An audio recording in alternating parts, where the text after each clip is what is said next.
Assalamualaikum warahmatullahi wabarakatuh.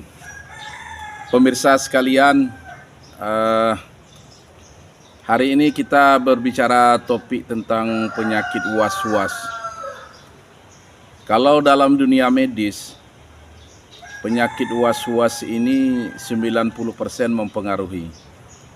Dan dalam dunia supranatural, penyakit was-was ini 90% juga mempengaruhi terhadap seseorang. Penyakit was-was ini pada dasarnya itu adalah bisikan-bisikan setan. Apakah di sini setan dari bangsa jin atau dari setan dari golongan manusia yang berbekas ke dalam hati sehingga menimbulkan asumsi-asumsi dan mengganggu daripada pola pikiran kita. Sebenarnya penyakit was-was ini sebenarnya adalah sebuah omong kosong, tidak ada mempengaruhi dan tidak merubah takdir, karena memang ini cuma bisikan-bisikan setan. Kalau di dalam Islam, penyakit was-was ini diperintahkan untuk jangan didengarkan. Jadi apapun yang terlintas di pikiran kita itu jangan didengarkan, karena memang itu sebenarnya tidak ada, hanya bisikan-bisikan setan. Pemirsa sekalian, jika misalnya dalam satu rumah Anda merasa tidak betah di rumah, sering bertengkar dengan istri atau suami, sering ribut dengan tetangga, merasa tidak nyaman tinggal di rumah, itu sebenarnya bisa juga dari gangguan penyakit was-was. Atau Anda merasa berpikiran Anda nanti ada musibah, nanti kalau ada sesuatu begini-begini, pola pikir Anda berjalan sendiri, itu namanya was-was. Sebenarnya konsep was-was itu sendiri, kita disuruh pertama sekali berta'awuz kepada Allah. Kalau kelas kecil ya, berlindung kepada Allah dengan membaca auzubillahi minasyaitonirrajim, meludah ke sebelah kiri, bukan betul-betul meludah, artinya seperti meludah. Seperti itu. Was-was ini misal seperti ini. Dulu ada seorang ibu-ibu, ini kisah nyata ya, seorang ibu-ibu didatangi oleh seorang kiai rumahnya. Kiai ini berkata bahwa di dalam rumah ibu ini ada jin jahat, sehingga ibu yang memiliki rumah ini merasa ketakutan. Dia tidak enak tidur di rumah, dia merasa terganggu, seolah-olah ada melihat makhluk gaib, seolah-olah ada mendengar bisikan-bisikan. Ketika kiai ini mengatakan bahwa di dalam rumahnya adalah makhluk astral, ibu ini semakin depresi. Sehingga ibu ini mengambil inisiatif memanggil beberapa orang kiai untuk mengusir jin yang ada dalam rumah tersebut. Tapi banyak kiai yang tidak mau datang, sehingga alhasil ibu ini merasa semakin ketakutan dan semakin depresi. Dia lebih banyak tidur di luar rumah saudara, sehingga rumahnya itu seperti kosong. Di tempat saya di Aceh Selatan ada orang kaya yang seperti itu, juga pernah terjadi karena bersengketa dengan tukang membuat rumah mewah, entah karena gaji kurang pas, sehingga tukang mengatakan kalau kamu masuk ke rumah ini kamu akan begini.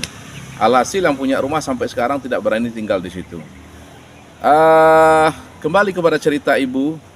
Ibu ini akhirnya mendatangi seorang dukun. Ini kisah nyata ya. Akhirnya dukun itu memberikan sebuah solusi bahwa dia akan melihat dulu berapa jumlah makhluk halus di rumah ibu tersebut. Jadi sang dukun memberikan tarif untuk mengeluarkan satu bangsa jin atau setan dari rumah ibu ini. Dukun meminta tarif 250.000. Jadi ibu ini langsung menyerahkan diri bahwa dia cuma punya uang 500.000, sehingga dia tidak bisa membayar berapa jumlah jin yang harus dikeluarkan. Tapi dukun ini mengatakan lebih baik begini bu, saya masuk dulu ke dalam, saya lihat dulu berapa jumlah jin yang ada di rumah ibu, nanti berapanya akan jelas. Nah setelah dukun ini masuk ke rumah, dengan berkeringat dia mengatakan, ibu, jinnya, setannya itu ada 5. Tapi karena sesuai tarif ibu, saya sudah mengeluarkan 2. Nanti jika ada ibu rezeki boleh panggil saya, kita akan keluarkan 3 lagi. Ibu ini membayar 500.000.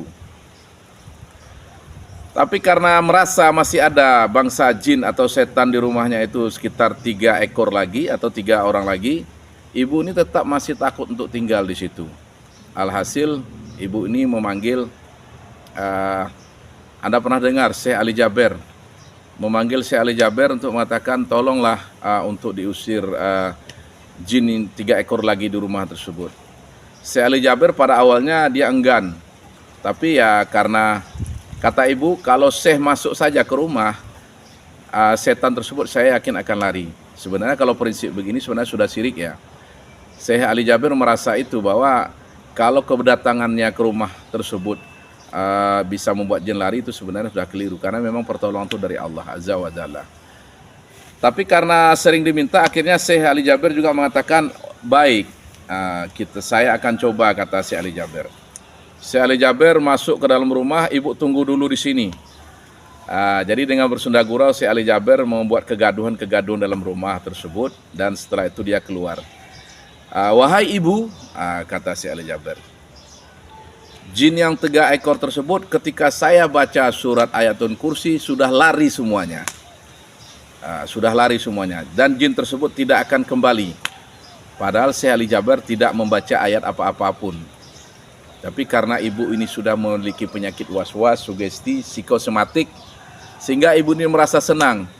Berapa yang harus saya bayar, wahai Syekh Ali Jaber? Kata Syekh Ali Jaber, ibu, ini bukan pekerjaan saya. Kalau ibu ada rezeki, beri saja uang ini untuk orang miskin atau kepada fakir miskin. Tapi intinya Syekh Ali Jaber tidak membaca apa-apa, cuma karena memang faktor sugesti.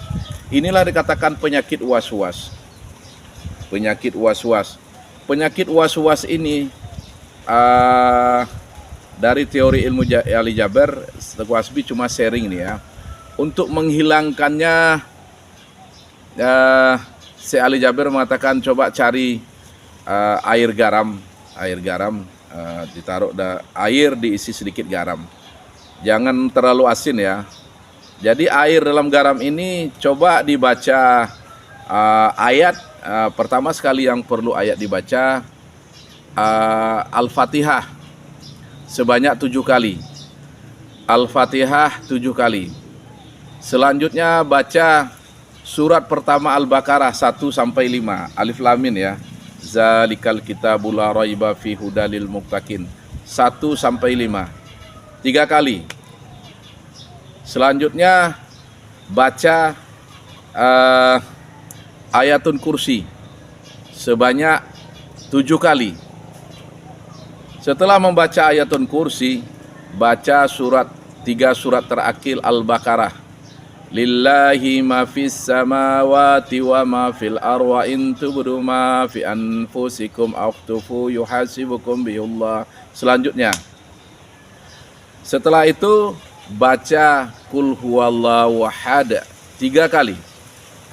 Habis Qul huwallahu ahad, baca Qul a'udzu birabbil falaq 3 kali. Baca surat An-Nas 3 kali. Ini ijazah dari Syekh Ali Jaber, Teguh Hasbi sharingkan. Caranya cukup meniup, setelah membaca ayat ini meniup air, bukan berarti dengan air ludah ya, tiup saja. Tiup barang 3 kali. Air ini diminum sedikit, dan kalau seandainya terlalu asin bisa ditambah dengan air putih. Kalau memang hambar ditambah garam. Karena menurut Syekh Ali Jaber, garam memiliki aura positif dan setan memiliki aura negatif, sehingga mereka seperti adesi kohesi, tarik tolak menolak dan tarik menarik. Itu yang pertama. Yang kedua, ambil ember besar, baca dengan ayat yang sama, tiup lagi ke ember ini, taruh juga garam. Boleh Anda mandikan ke tubuh Anda dan disirami sekitar rumah. Itulah sering lakukan seperti ini untuk supaya lama-lama nanti gangguan-gangguan yang sifatnya membisikkan-bisikkan di telinga kita, sifat was-was, ini dengan seizin Allah, dengan seizin Allah. Cuma Allah yang mampu menolong kita. La haula wala quwata illa billah, akan hilang. Nah, ketika hilang, hidup Anda akan terasa tenang, rumah Anda nanti akan kembali ramai, Anda akan bahagia tinggal di rumah, tidak ada sedikit pun rasa takut. Ingat, kepada Allah lah kita berserah diri. La haula wala quwata illa billah. Assalamualaikum warahmatullahi wabarakatuh.